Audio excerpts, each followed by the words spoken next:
But if you wanna find me, please just send me location. Send me location. They're selling you all wolf tickets, people. You're eating them right up.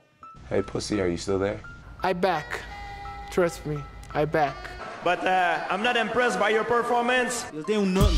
You'll do nothing. Shut your fucking mouth, you'll do nothing. You'll do fucking nothing. Not one of you will do nothing. I'll tell you what, bro. I was out there, I was fighting all the hitters, bro. You ain't fought no hitters. Come on, guys. It's normal. I'm not saying I would fight you. I would kill you. John, do you think I'm just gonna sit there and let you kill me, John? I mean, really? No, don't be scared, homie. I'd like to take this chance to apologize to absolutely nobody. I'm gonna beat you into the living death. I mean, maybe that's your job, but where I come from, people like that get slapped. That's fucking illegal. Nick Diaz, you just shook up the world. How's that feel? Hey, I'm not surprised, motherfuckers. Yeah, this is a simulated death match. And you haven't simulated anybody's death yet. I said it last year. We're not here just to take part. We're here to take over. What is the game plan going in against him? The game plan is you go in there, hit him with some good shit, don't get hit, and come home with a pocket full of cash. Who the fuck is that guy? Everybody's on steroids. The whole UFC, everybody. I'm gonna go home tonight. I'm gonna drink a Coors Light. That's a Coors Light because Bud Light won't pay me nothing. Do you want to be a fighter? That is my question. Any of you radio personalities think you want smoke? Call me Mr. Chimney. I want smoke. Yes. What is up? What is up, MCR family? Another daily edition of the show live on YouTube, obviously podcast form, iTunes, Spotify, iHeartRadio, etc. Mixed Combat Radio. I am Matt, the hipster hunter. Obviously, hit the like button, share the show, subscribe, all that YouTube shit. If you listen on podcasts, definitely drop a 5-star review. You can leave other stars, of course. I will read them all the same. It does not matter, but all reviews do get read on the show. Obviously, we're going to do a lot of the previews and breakdowns that should have been yesterday, but it was Halloween. I hope everyone had a great and safe holiday. I hope everyone had a fun time trick-or-treating. I just did, the block with my kid as a T-Rex, and that was fun. Though the block wasn't really celebrating it like it used to. But anyways, digressing, of course, we have a litany of news and topics to get to. Obviously, War Boxing Super Series again this weekend. Miguel Bachop versus Mickey Roman, UFC 230, Daniel Cormier versus Derrick Lewis. That obviously probably be the dominant combat sports card this weekend, let's be honest. And of course, the breaking news of Shawn Porter versus Keith Thurman 2 in negotiations. I mean, I already see Gary, who is a staunch Earl Spence fan, already putting out the conspiracy theory that no, this isn't happening, fake news. But it's definitely seeming to have some smoke around it and potential fire as well attached to it. And obviously, Khabib Nurmagomedov, Floyd Mayweather, Khabib asking, or at least his manager's asking for $50 million at least in his next fight. I may try to touch on that at the very end of the show because I could honestly care less about Mayweather versus Khabib and Dana White going on ESPN saying that he was talking to Mayweather's team. That's a bunch of bullshit. Let's be honest. Anyways, shout out to Gary, a Johnny Rampage fan, Fugatti, Cass, Rob, everyone else that's listening in the chat, and obviously later on demand, of course, salute to you. Thank you for listening. Call in 323-870-4051. Press 1 to get in the queue. If you're international, email me, mixedcombatradio@gmail.com to get a free international permanent calling link. All the info is below in the info and description of the show and also on the screen if you're watching on YouTube. But like I said, let's get to it. We're going to start with, obviously, as we should, the fights coming up this weekend. We're going to preview them, break them down, and then get into the news and topics of the day. And, of course, separating it in boxing, the first part, MMA, and the second part, and, of course, your calls throughout. So at any time you guys want to call in, or ladies, 323-870-4051, I'll take your call. We have no Cameron Gillen on today, so just me writing solo as usual. And I would always enjoy some sort of debate and discussion about these topics and these fights. But let's first start with, obviously, the World Boxing Super Series card. this weekend on DAZN. Ryan Burnett versus Nonito Donaire, and Josh Taylor versus Ryan Martin. Two fights that I think probably due to the fact that I think there's a clear consensus in who will win these two fights. I think most people think Josh Taylor and Ryan Burnett will win their respective fights and move on. Though I do think the Taylor-Martin fight is much more competitive than what people want to let on. I think even the Donaire-Burnett fight is more competitive than people let on, though it's clearly sort of these two guys as the favorites. Starting off with the Taylor-Martin fight, I think Ryan Martin is one of those guys who is a little bit of a sleeper. He is a little bit untested. He has good pedigree, great amateur accolades, and on top of that, he's obviously undefeated as a pro. He's looked pretty good as a pro, but obviously untested. Josh Taylor coming off of the Victor Postal win, who's also fighting the card, by the way. Victor Postal's on the undercard in a tune-up coming off that loss to Taylor, obviously. So if you want to sort of see Victor Postal again, you can see him on the DAZN card as well. But to digress to the Taylor-Martin fight, I think Martin could play spoiler here in terms of making Taylor look a little bit more human than I think maybe Taylor's biggest fans are probably going to let on. Again, coming off that Postal win, which was a sort of, fringe fight of the year contender, great back and forth affair. Taylor showing, I think, improvements, adaptability in this game, late fight power as well, good IQ, all those sort of things you want to see in a high-level fighter. Ryan Martin hasn't showed that. So that's why I think a lot of people are going towards the Josh Taylor option. I think his fights against O'Hare Davis, for example, and others just sort of show that Taylor is maybe just a notch above Ryan Martin at this stage in 2018. Even though Taylor has around half the amount of pro fights as Ryan Martin, much better competition. That sort of counts for much more. I think Taylor should sort of, after maybe 4 or 6 rounds of competitive action, figure out Ryan Martin and sort of take it away. Maybe get a late fight finish, but I more than likely think that this goes all the way, all 12 rounds, and Taylor wins a pretty clear unanimous decision, 8-4, 9-3 sort of look to it. Ryan Martin being competitive throughout, but just clearly not really having the skill level or really the experience to compete with Josh Taylor in this fight. Ryan Burnett versus Nonito Donaire. I think obviously you have sort of a blueprint in a late stage Nonito Donaire career in the Carl Frampton fight. And Ryan Burnett fights similar to a Carl Frampton. Leaves that lead hand down as sort of a pendulum. Has sort of a looping left hook, maybe sometimes a compact left hook, good jab out of nowhere, obviously, due to that position. But he's obviously susceptible to that right hand. He's susceptible to jabs. He's very susceptible to straight, powerful, quick shots. And Donaire, while obviously being a much faded version of himself, still has a very good right hand, a right straight. I think Ryan Burnett could get caught with that potentially. But other than that, real outside chance of Donaire catching him with that right hand and really hurting Burnett, I think Burnett should win this pretty clearly. I think he does a lot of the same things that, like I said, Carl Frampton does, but he's still a younger fighter than Carl Frampton. Puts combinations together quite well, goes to the body quite well.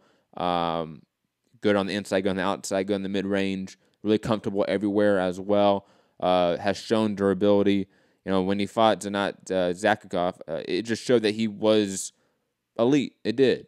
And I think Nonito Donaire, maybe as a prime version of himself, could beat Burnett. But in 2018's version, I think he's just going to be a little bit slower to the draw, not really be able to land that right hand that he needs to land in order to really sort of change the complexion of this fight. But I think Ryan Burnett clearly wins this one.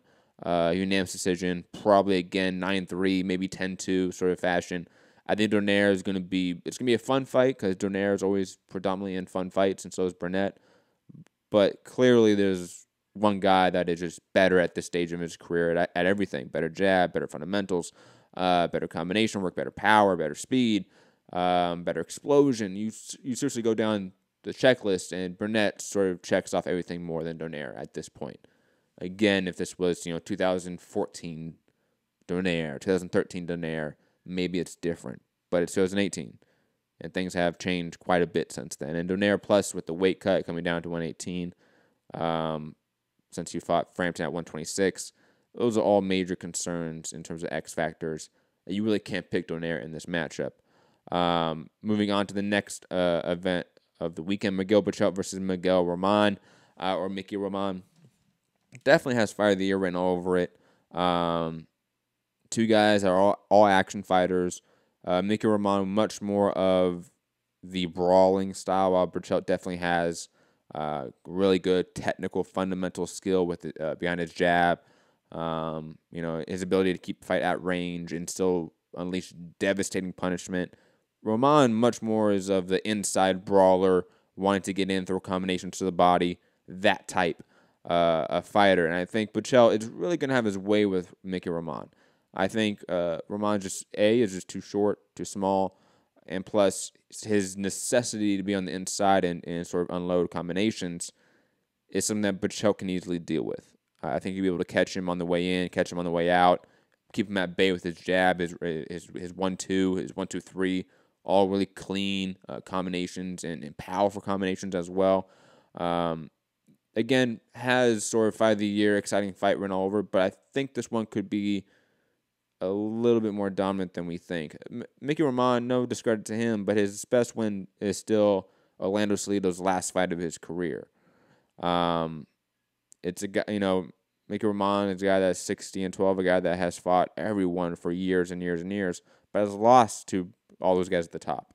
I think Berchelt is that guy at the top right now, 130, at least seemingly, until Machado or Gervonta Davis or Tevin Farmer sort of upset that sort of optics of the division. Berchelt's the king right now, and I don't think Mickey's the guy to do it, to be quite honest. Nothing really on the undercard, to be honest, that I'm looking forward to.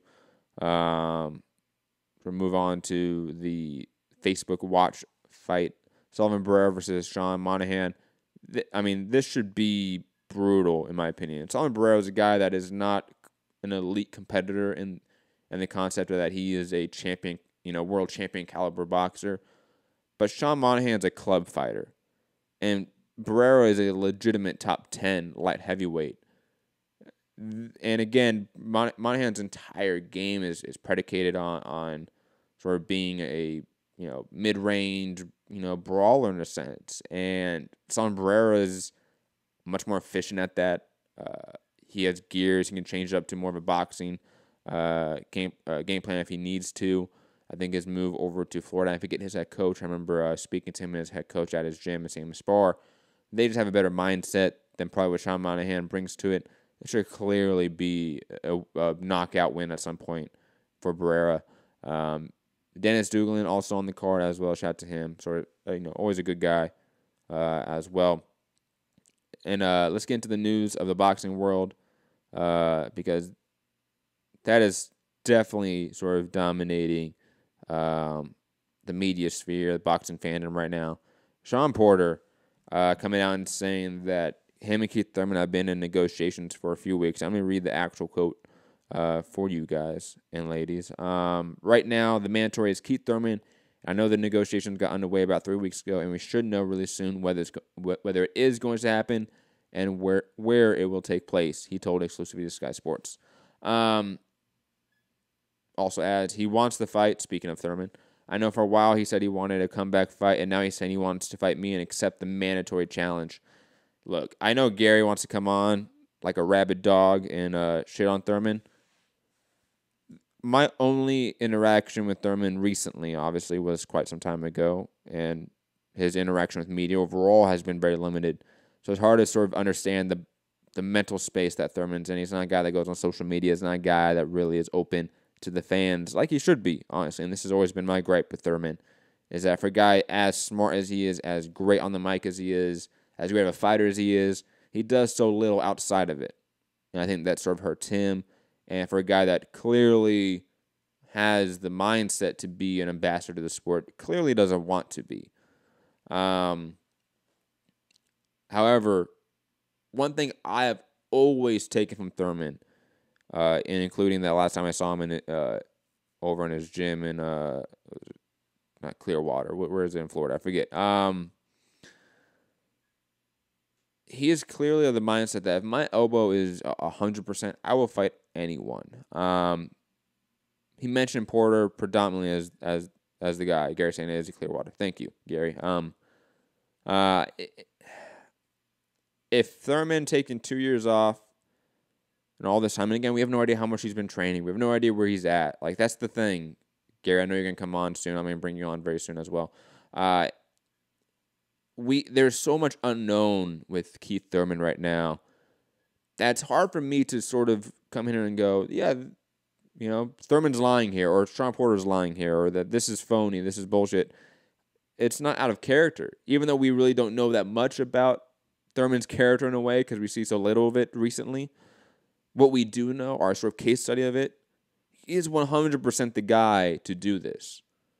To be crazy enough to go, okay, off for 2 years, I'll come back and rematch my hardest fight of my career, the guy that has my belt that was stripped from me.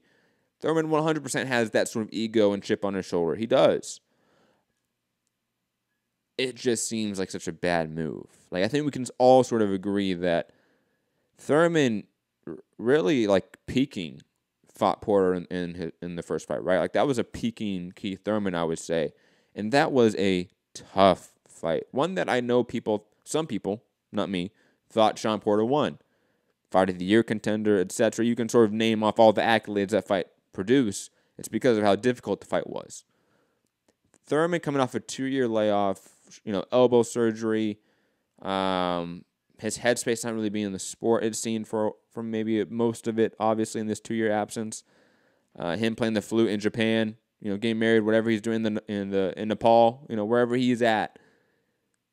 It just seems unlikely that this would be allowed in a way. Like, if I'm Heyman or, his management or his team, his coaches, I wouldn't be pushing for this fight. Like, I know Dan Birmingham. Dan is a very smart guy. He may, from the time we've seen him on camera, really be supportive of Keith and everything he says, but he's a very smart, intelligent guy who is always looking out for his fighters.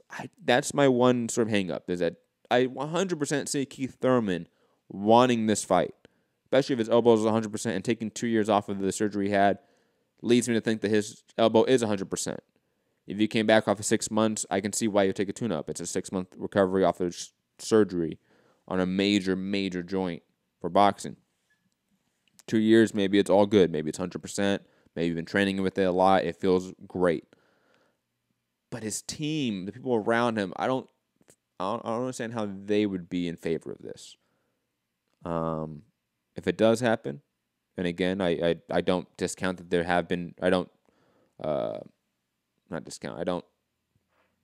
disbelieve that there aren't negotiations happening. I do. I think there are. Shawn Porter, in my interactions with him as well, has always been a very straight shooter. Like, he's a guy that's not going to sugarcoat things. He's a guy that's not going to kind of beat around the bush. If he says there's negotiations, I believe him. I would love to sort of get Keith Thurman's perspective on this. I want somebody in Clearwater to stick a mic in front of him and a camera and get some sort of opinion or take about this news. But that's just not going to happen. And until we sort of get a confirmation, I think that we're always going to be left in this unknown with Thurman. That's just the guy he is.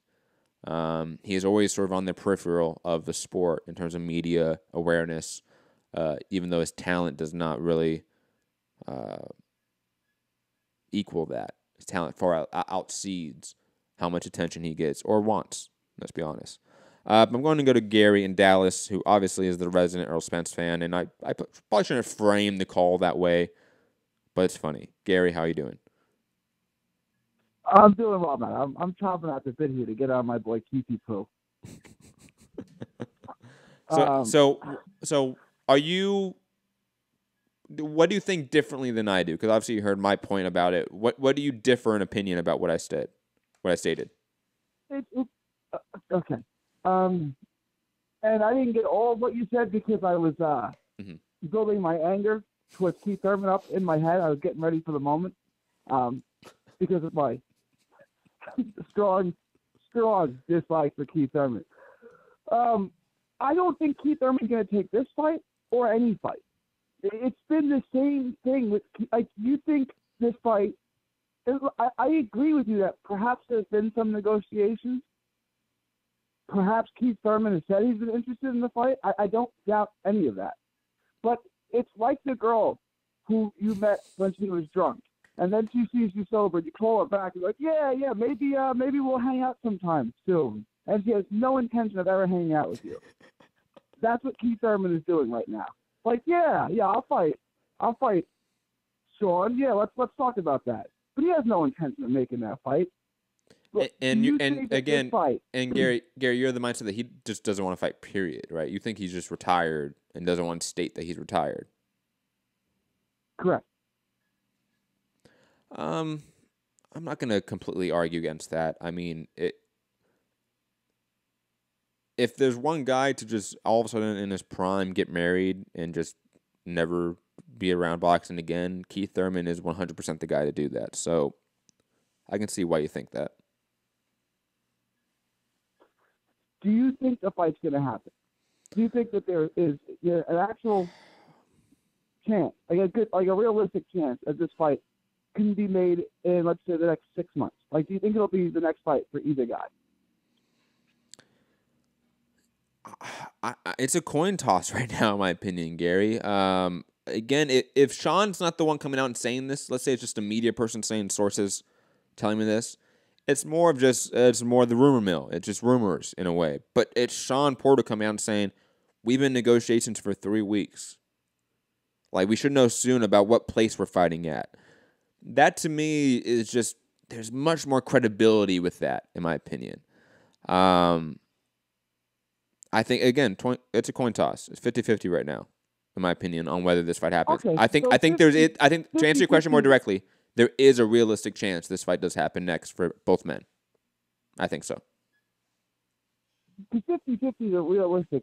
Okay, I mean, that's not crazy odds. So 50-50, you think there's a chance that this fight could happen next. Mm-hmm. I feel like Keith Thurman supporters, Keith Thurman fans, or like that little girl at home that says, this time he's not going to cheat on me. This time he told me he's not going to cheat on me. And this time he's telling me shit. Like, no. He's lied to you every time. He's cheated on you every time. He's also lying this time. He's going to cheat on you again. Keith Thurman said last October, over a year ago, that he was going to be back in January and fight 3 times in 2018. This was his comeback year. He was going to get 3 fights in. A January return became late February or March. That became April 14th against Jesse Vargas at the Barclays Center, and he's only a 2-time-a-year fighter. April 14th, signed, sealed, and delivered, as per Dan Raphael and ESPN, and Jesse Vargas, became May 5th at the Barclays against an unknown opponent. 8 weeks out before that, no opponent, no tickets on sale. Keith Thurman got a hand injury out of the clear blue sky and has been off ever since. There's been a Josecito Lopez thought he was getting that fight. It's like, what does Keith Thurman have to do to make you think he's not telling the truth?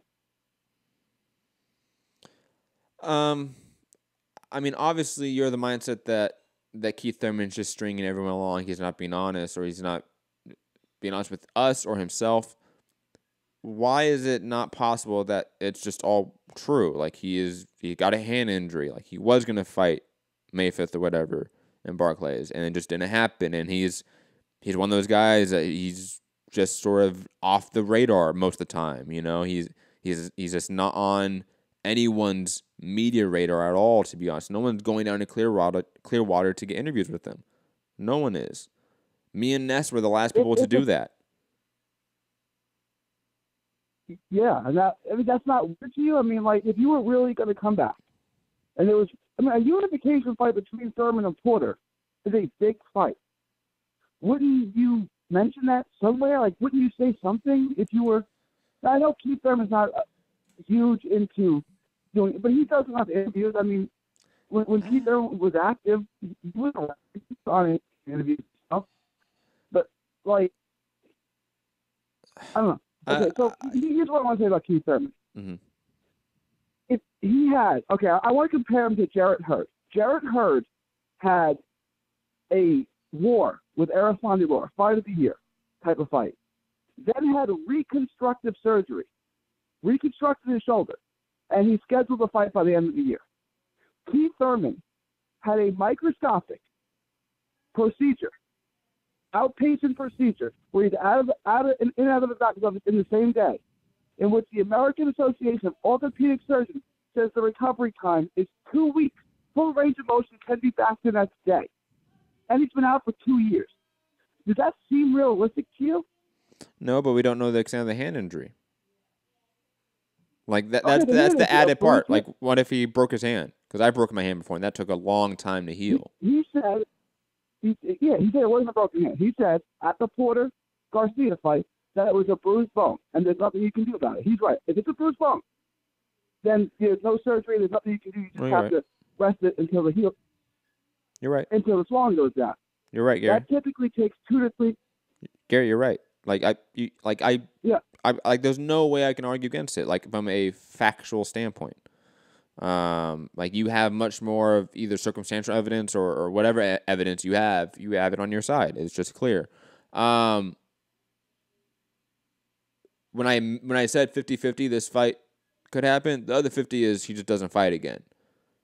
Like, it's either this fight happens now, or I really think, like you said, he is just the boy crying wolf in a way. And I'm upset by that in a way. Like, it's annoying. Like, we have a guy that is clearly great in a way. Like, whatever, I know you're a Spence fan, Gary, but you know that Thurman is a great fighter. And that if he was active and dedicated to the sport, he would be something different. He would be. Him in this inclusion, in this sort of mix with Spence, Porter, Garcia, Crawford, everyone, that would be an insane mix. That's the rebirth of the Four Kings in a way, in my opinion. And yet we don't have that. We have him doing his own version of Adrian Broner in a very different way, of course, but the same sort of, your heart's not in it. Like, you for some reason you don't want to make the millions. For some reason you don't want to fight, which is fine if you just say it. If Thurman came out and said, "I'm done. I'm good. I don't want to fight," we would all say, "Okay," and move on. Right. Like Andre Ward and Tim Bradley walked away at the times of their career. They said, "We're done. I don't want to my family. I don't want to do this." Okay. I mean, no one's met Andre Ward or Tim Bradley, right? No. But if we would have had this conversation a year and a half ago after the Garcia fight, I told you that I think Thurman would have beaten Errol Spence. I think he has the power to keep him off him, and I think more than keep him off him, and I think he has the legs to outbox him. Right? I think he's more athletic, and I think he has the power to stop Spence from fighting the fight that Spence would want to. I don't think that anymore. I think after a two-year layoff and whatever he's going through, I don't think he could beat Errol Spence, not even close at this point. I don't even know if he'll beat Porter at this point. I wouldn't pick him to beat Porter after 2 years. So it's not like every time I've knocked Keith Thurman, I've never, ever once knocked his skill. I think he's a great fighter. Mm-hmm. I've never once knocked his skill. I've always knocked his hard, or I think that he's lying, or whatever. Like, Kenny Porter said that Keith Thurman faked that car accident that postponed the first Porter fight. And everyone thought Kenny Porter was crazy and making things up. I don't know. Maybe Kenny Porter had a point. It just seems like all of these coincidences with Keith Thurman. Either he's the most unlucky, most fragile person in the world, or there's something else going on. Another thing, though, I know people, it's just not stated a lot. And when I was with Thurman last, he talked about it a little more in depth. I don't know if the cameras were rolling. I forget how much of the interview caught this. I think we had the cameras off at this point. But he's really invested in real estate. So he's making money back. He talked about Heyman and others teaching him, real estate investment. So he's making money outside of boxing in ways that most boxers would wish they make money inside boxing.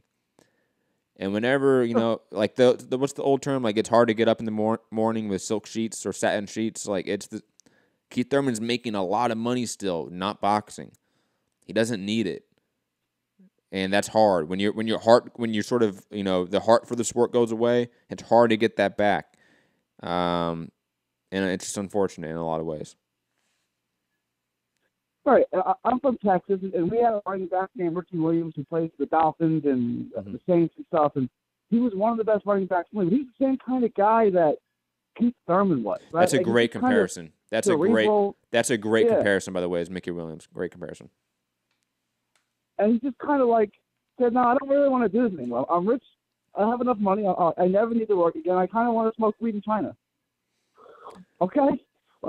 if that's what you want to do, then do that. And years later, I guess he missed it and wanted to come back, or maybe he ran out of money. I don't know, but like I kind of feel like that's where Keith Thurman's at. He's like, I have other interests. I want to do other things. This is going to be on the back burner for a while. Maybe one day I want to do this again, but not right now. It was funny because, we talk about that elbow surgery. Like, we just talked about the elbow surgery, right? I remember, like, we were in his camp with him right after that surgery. So I remember him, like, working out. I remember him doing rehab and, like, him talking about coming back. Like, it's just...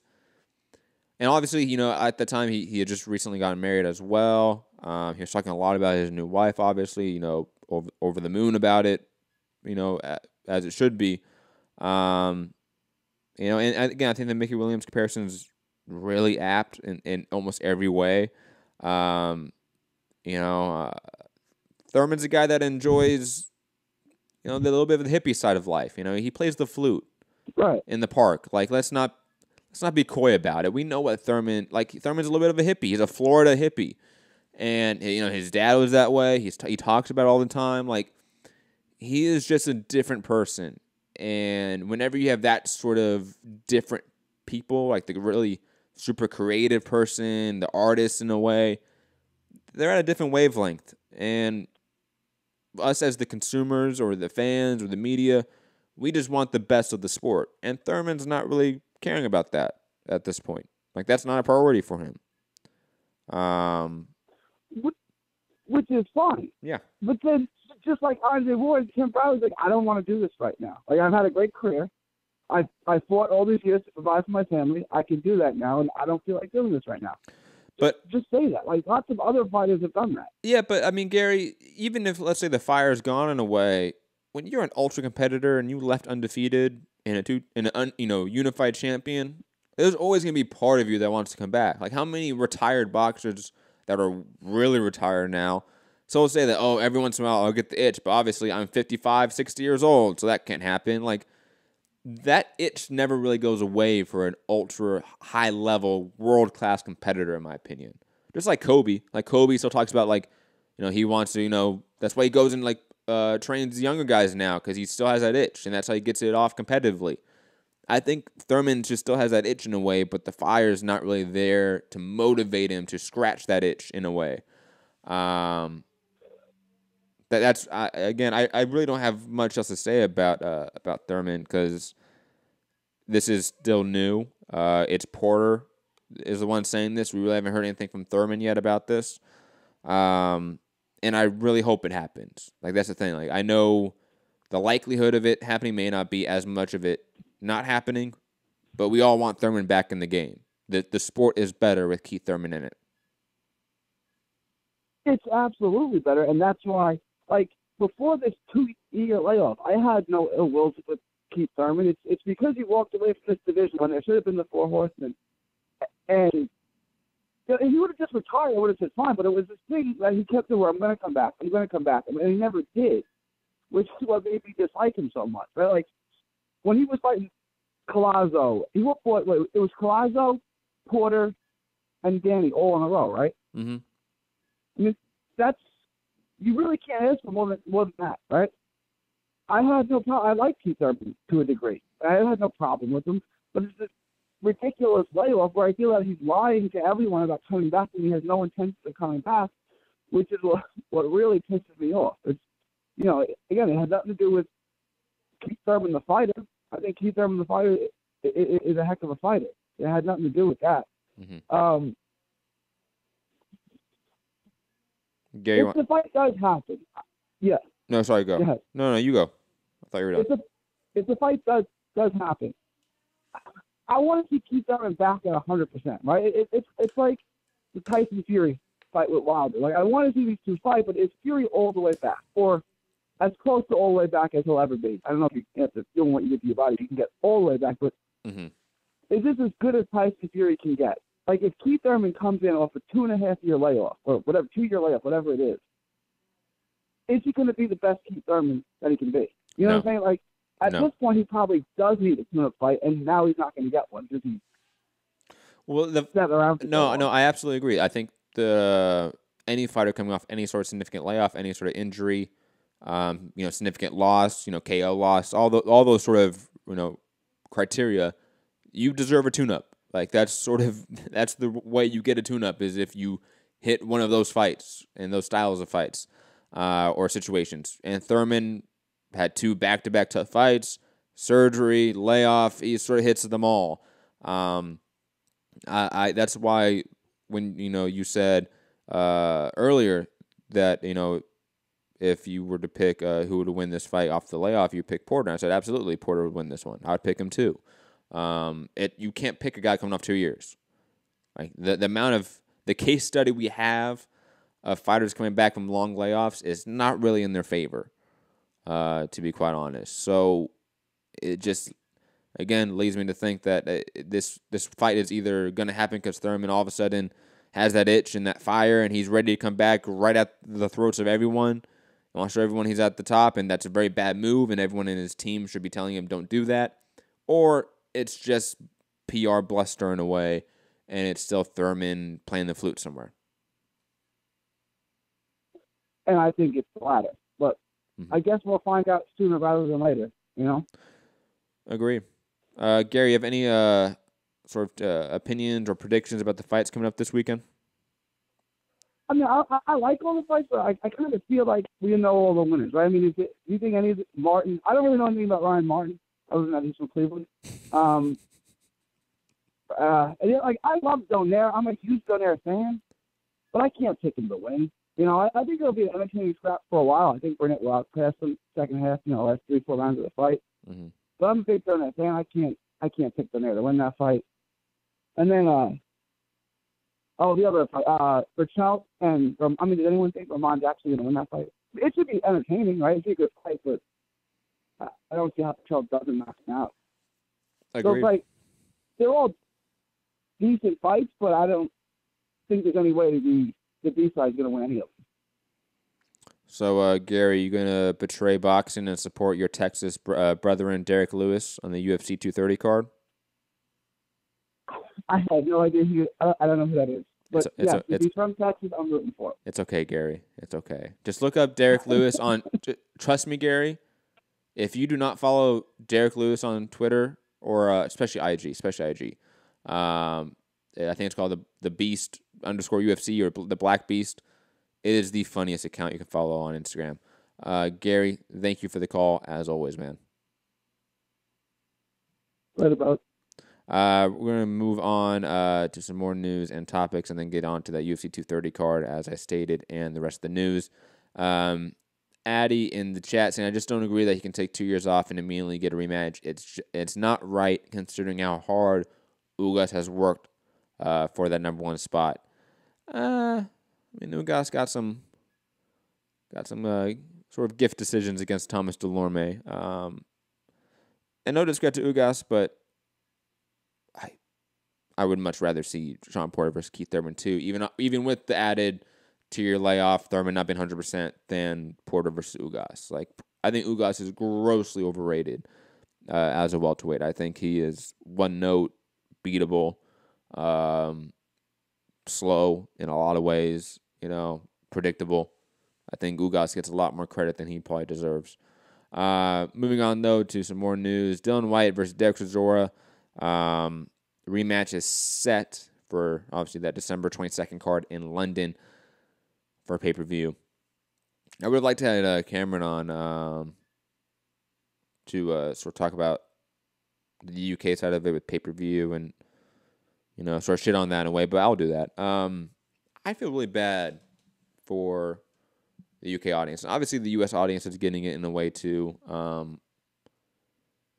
But objectively, we can say that a Dylan White Derek Chisora pay-per-view fight is far less deserving of pay-per-view than Earl Spence Mike Garcia, or Pacquiao Broner, or Wilder Fury, for example. Right, the run of pay-per-views U.S. boxing fans are going to get December through February.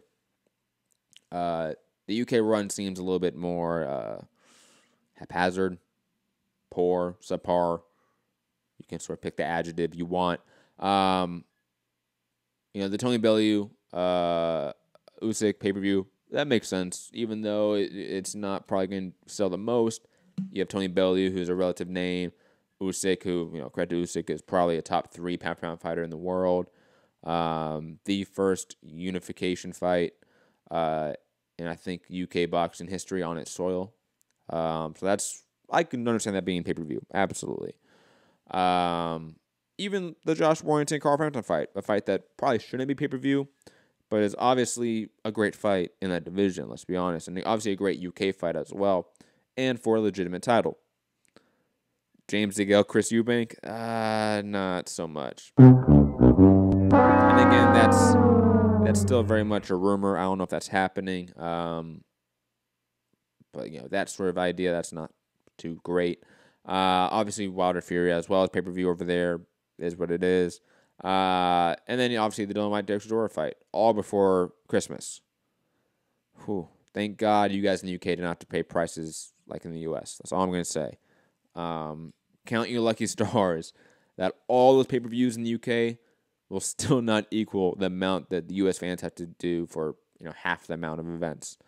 Just because all of ours are $60+. God damn it. Pay-per-view. I thought we were over with pay-per-view. Anyways, moving on. Roman Gonzalez coming back against Pedro Guevara, or at least it's in play for December 8th. I like that Roman Gonzalez is taking the slow burn back to the top. I think that's smart. When you get knocked out like that, you shouldn't really rush to the very top of a talented division. You should take your time, in my opinion. I think that's smart of him and his team to do. Dave Lemieux versus Terriano Johnson in play for the Canelo Fielding card. RIP Terriano Johnson. That's all I'm going to say about that one, obviously. Moving on to the UFC 230 card and to our MMA portion of the show. Daniel Cormier, the champ himself, obviously, though he was, I don't know if he was technically stripped of his light heavyweight belt. I think he was for the John Jones-Alexander Gustafsson fight. But Daniel Cormier, the heavyweight champion of the world, facing Derrick Lewis on 2 or 3 weeks' notice as a sort of Hail Mary fight to save the pay-per-view event in MSG. Chris Weidman versus Ronaldo Jacare Souza on the undercard. Jared Cannonier versus David Branch. Derek Brunson versus Israel Adesanya. Gary, I know you're still listening. Go check out Israel Adesanya highlights on YouTube. You are welcome. Really high-credentialed kickboxer that's in MMA that I think any sort of striking fan, a boxing fan, is going to appreciate as well. Sijara Eubanks versus Roxanne Modafferi. Sijara Eubanks definitely has to be impressive in that fight. Lyman Good versus Ben Saunders. Shane Borgos, who I've seen spar in the same camp as Marcus Brown and others, versus Kurt Habala. All sort of decent fights. Lando Venata on the card as well. Jason Knight, a.k.a. the Hick Diaz brother. Always like seeing guys like that. But anyways, digressing to obviously the main event itself, Daniel Cormier versus Derrick Lewis. First off, just from a macro sense, I always like how there's always a parody, or not parody, that's probably the wrong word. We can always a clear sort of juxtaposition between UFC events back to back. There always seems to be, especially big ones. The last pay-per-view before this one was Khabib versus Conor, a fight that was fueled on, hate, sort of the nastiness of the sport in almost every single way, ethnic and racial stereotyping. Obviously, had the post-fight brawl, all sort of the negative aspects of the sport we can think of. And then you juxtapose that with this main event, Daniel Cormier versus Derrick Lewis. Two guys who are legitimately friends. A fight that we did not see happening at any time soon. One that happened on 3 weeks' notice compared to the fight, like the Khabib-Conor fight, that's literally taken years to marinate and get to this point. There's just such a vast difference. And obviously, that's going to reflect itself in the buy rate. This event won't do that well. If it does 400,000 pay-per-view buys, it's a success. If it does 200,000, 300,000, pedestrian. If it does less than that, it's due to the late notice of the matchup itself. The fact that this fight is put on 3 weeks' notice as a main event to pay-per-view. Think about that in retrospect, or sort of in comparison for boxing fans out there. Because I know I have a lot of boxing fans that listen that don't understand MMA or don't follow MMA. that would be the equivalent of, let's say, Cinco de Mayo, right? May 5th. The day, right? There is 0 main event attached to an amazing card. You can sort of throw out any names you want, any matchups you want. An amazing card. Right. No main event yet. And then slowly, fights start getting sort of attached to it that don't make sense. Let's say Mike Garcia versus Richard Cormier. Main event, pay-per-view, Cinco de Mayo as the dominant fight. That just wouldn't make sense. It's a decent fight, really good fight, but not in that context, right? Cinco de Mayo, pay-per-view, just doesn't make sense. That was sort of like the Valentin Shevchenko, Sijara Eubanks fight for the vacant belt. Just made no sense for the magnitude of what MSG events are for the UFC and for MMA. It just didn't make, like I said, logical sense. And sort of reverting back to the comparison or the metaphor here, and all of a sudden, let's say on short notice, 3 weeks out before Cinco de Mayo, we still have no idea what this main event is. Fights are falling off. Fights that we're looking forward to aren't happening on the card. The return of people that we're really hyped for just isn't happening. And all of a sudden they attach who's a pedestrian pay-per-view star. Wilder versus a friend of his. So let's go Derrick Chisora, just even though they're probably not friends, but just for that common sense, that sort of understanding of the matchup itself, how big it is, etc. That would be the equivalent. Is boxing on 3 weeks' notice for Cinco de Mayo, having no main event attached to it, all of a sudden putting Wilder versus Derrick Chisora as the main event, and just really having no concept of how to promote a fight, an event. Like that's what we have here.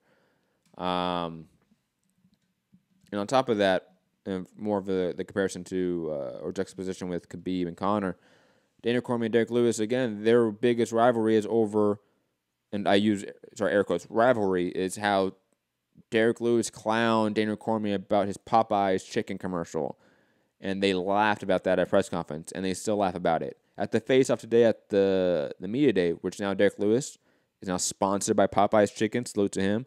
And the face-off, he goes, "I'm getting that Popeyes money now," and they both laugh. It's such a different fight in almost every way, one that doesn't make sense from a promotional standpoint. There's a lot of things around this fight that just doesn't make sense, in especially comparison to other big events, other big fights recently or not. On top of that, the matchup itself, this is a clear matchup in my opinion. If Derrick Lewis doesn't knock out Dana Cormier within a round and a half, Dana Cormier is going to, take down Derrick Lewis at some point and submit him within 3 rounds. Derrick Lewis is one of the most insane knockout punchers of all time. That guy can lose every second of a fight. In the last 10 seconds, hit you with one right hand, and it's over. But him coming back on short notice, him himself saying he's not ready for this fight, it makes me sort of agree. Derrick, you're not ready for this fight. Dana Cormier is much too of a complete fighter than you are. This fight is relatively easy to call, to be quite honest. Again, Dana Cormier within 3, submission, clear as day. Weidman versus Jacare Souza, a fight that I've been wanting for some time. Thank God it's happening. I like it much better than the original plan, Weidman versus Luke Rockhold 2. Jacare Souza, in my opinion, even though he's been a little more active, obviously, than Chris Weidman hasn't fought since 2017. Jacare is a little bit older in the tooth. He's been through his own sort of a fair share of wars. I don't see him winning this fight in any capacity. He has to sort of get it to the ground, get Weidman on his back, and get a submission. Other than that, Weidman's the better striker. I think he's better at initiating grappling exchanges than Jacare. I think his own wrestling ability and overall just submission acumen should allow him to sort of negate whatever Jacare is doing. If Kelvin Gastelum can out-wrestle and out-fight Jacare Souza, Chris Weidman definitely can. Let's be completely honest there. The last real fight I'm going to talk about and break down is Adesanya versus Derek Brunson.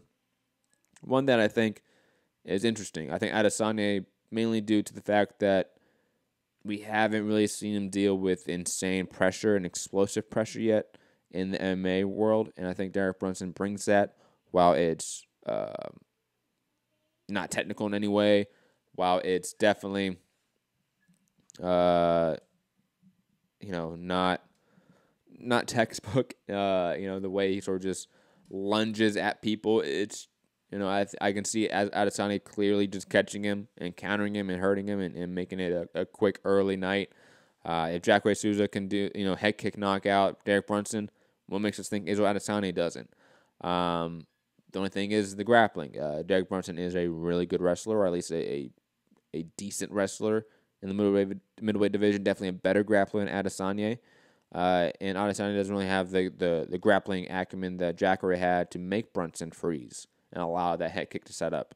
I'm still picking Adesanya slightly by KO within 2, though this fight could be a lot closer. Derrick Brunson could 100% play spoiler here. It just feels like momentum is not on his side in a lot of ways.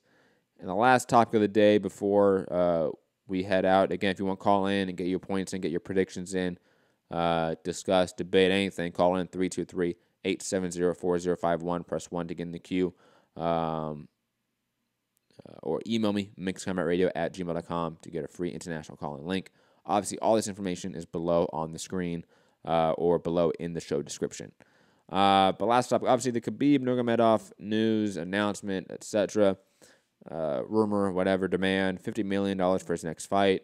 Dana White going on ESPN today saying that he's talked to Mayweather's team about it, saying it's unlikely, but that's what he said about Mayweather and McGregor. First off, Khabib, you do not deserve $50 million for your next fight unless maybe it's a Mayweather fight. Let's be completely honest. And also, I don't want to see Mayweather fight.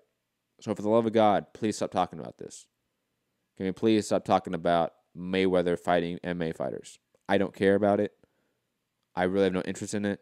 And that's why I leave this shit for the end of the show when less people are watching. So for those hardcore listeners of my show, I'm sorry that we have to end the show with this shitty-ass topic. But I do that for a reason, that all the casual fans don't have to see this shit. They see the hardcore shit about World Boxing Super Series and stuff like that instead of this. But yeah, Ali Abdelaziz, go pay your child support, man. Get the fuck out of here. Anyways, ladies and gentlemen, I am out of here. Have a great day. I'm Matt the Hipster Hunter. Be back tomorrow, same time as usual, 5 p.m. Eastern, 2 p.m. Pacific. Hit the like button, share the show, subscribe, all the sort of free ways you can do to support the platform. If you listen on podcasts, definitely drop that review. What else? Find me at Matt Hunter MCR. All that stuff is down below. You know how to do it. If you've been watching the show for any period of time. If you're a new listener, appreciate it. Patreon.com/Mixed Combat Radio. Get extra shows a week and also help support the show financially. All money from that show does go, or from Patreon does go towards the show, does go towards equipment, getting guys like Cameron on, etc. And have a fantastic day, people. Peace.